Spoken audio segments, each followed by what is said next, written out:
अच्छा, इन परिस्थितियों में जब विदेश मंत्री डॉक्टर एस जयशंकर ने पाक अधिकृत जम्मू और कश्मीर को भारत में शामिल करके समस्या को सुलझाने की बात की, तो बीजेपी के नेताओं ने भी उनका पुरजोर समर्थन किया है। देखिए, 1994 का संसद का सर्वसम्मति प्रस्ताव है जिसमें कि पाकिस्तान ऑक्युपाइड कश्मीर को भारत का अभिन्न हिस्सा कहा गया है और स्वीकार किया गया है। और 1994 का जो सर्वसम्मति प्रस्ताव है उसका ही सम्मान करते हुए नरेंद्र मोदी जी की जब सरकार आई तो जो डिलिमिटेशन हुआ जम्मू एंड कश्मीर का, उसमें अमित शाह जी ने 114 सीटों में से 24 सीटें पाकिस्तान ऑक्युपाइड कश्मीर के लिए सुरक्षित की है। ये जो है वो भारत के लोग तो चाहते ही हैं कि पाकिस्तान ऑक्युपाइड कश्मीर जो है वो भारत के साथ दिल से है, लेकिन जमीन से भी होना चाहिए। उसके साथ ही साथ जब पाकिस्तान ऑक्युपाइड कश्मीर के लोग भी यही चाहते हैं। इसलिए मुझे नहीं लगता कि वो दिन दूर है जब यह संसद का जो सर्वसम्मति प्रस्ताव है वो हकीकत में बदले। जम्मू कोई इशू ना पहले था, ना है, ना होगा। अखंड भारत की कल्पना जो है वो सब जग जाहिर हो चुकी है।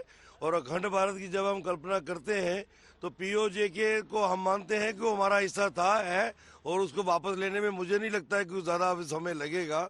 और बेहतरीन वातावरण के अंदर जिस तरीके से केंद्र सरकार मजबूती से आगे बढ़ रही है, वो दिन दूर नहीं जब पीओजे के जम्मू कश्मीर का हिस्सा होगा। अच्छा, और जम्मू और कश्मीर के दो क्षेत्रीय दलों की बात करें तो नेशनल कॉन्फ्रेंस ने पाकिस्तान से बात करने की अपील की है। दूसरी तरफ पीडीपी इस पर खुले तौर पर इस समय तो कुछ बोलने से बच रही है। क्या कहना है पीडीपी के नेताओं का और नेशनल कॉन्फ्रेंस के नेताओं का, हम आपको वो भी सुनाते हैं। बातचीत के जरिए इन तमाम इश्यूज को सेटल किया जा सकता है। तो आप चाहते हैं कि भारत पाकिस्तान के साथ बातचीत करे? बातचीत करने में क्या हर्ज है, लेकिन हम चाइना के साथ बात कर सकते हैं जो हमारा बड़ा दुश्मन है, तो पाकिस्तान के साथ बात करना कोई जुर्म नहीं है। बातचीत की जा सकती है क्योंकि पाकिस्तान ट्रबल क्रिएटेड है।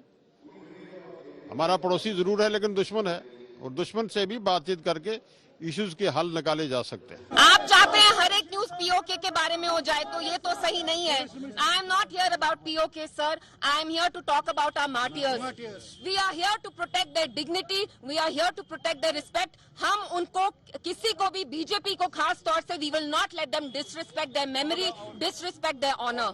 पीओके के अलावा भी कुछ और सवाल पूछिए। टीआरपी के लिए पीओके चलता रहता है आपका। लेकिन पाक अधिकृत जम्मू और कश्मीर में जिस तरह से पाकिस्तान की सेना अत्याचार कर रही है, वो भी कश्मीरी भाई ही हैं हमारे, और उनके बारे में बात करना न केवल जम्मू और कश्मीर के नेताओं के लिए बल्कि देश भर के लिए बहुत जरूरी है।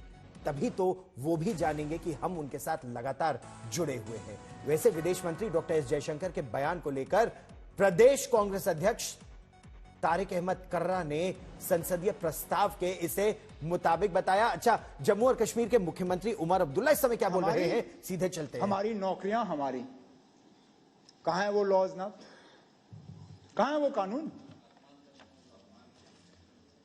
आज आपकी जमीन पे आपका क्या हक है ना? कोई भी आके ले लेगा। आज आपकी नौकरियों पे क्या हक है आपका? इससे अच्छा तो हिमाचल का हाल है। हिमाचल पे फैक्ट्री लगती है तो वहां कानूनन 70% जो है मुलाजिम हिमाचल के होने हैं। और हम बात कर रहे थे किस तरह से प्रदेश कांग्रेस अध्यक्ष तारिक अहमद कर्रा ने इसे संसदीय प्रस्ताव के मुताबिक बताया, तो दूसरी तरफ कांग्रेस सांसद प्रमोद तिवारी यहां की सरकार की नीति पर ही सवाल भी उठा रहे हैं। सुनिए। हम उनके इस बयान पे कोई काउंटर बयान नहीं देंगे, but it is a question which has been resolved in the parliament of India, और ये रेजोल्यूशन भी पास हुआ है कि पीओके जो है वो पार्ट ऑफ इंडिया है। भाषणबाजी बंद करें जयशंकर जी। 370 हटने के बाद आतंकवादी गतिविधियां नहीं रुकी, बल्कि उनमें बढ़ोतरी हुई। जहां तक सवाल है पाक ऑक्युपाइड कश्मीर का, उस पर कांग्रेस ने हमेशा कहा है वो भारत का कण कण वहां का भारत का अविभाज्य हिस्सा है। 11 साल से सरकार बना रखी, बिन बुलाए बिरयानी खाने तो पहुंच गए थे मोदी जी। उस पर कार्रवाई क्यों नहीं करते? कौन रोक रहा है? मैं बहुत ही स्पष्ट रूप से कहना चाहता हूं कि भारत सरकार की विदेश नीति आज ऐसी है कि हम बिल्कुल अलग थलग पड़ गए हैं। हम जिन मुद्दों पर जोर देना चाहिए नहीं दे पा रहे हैं।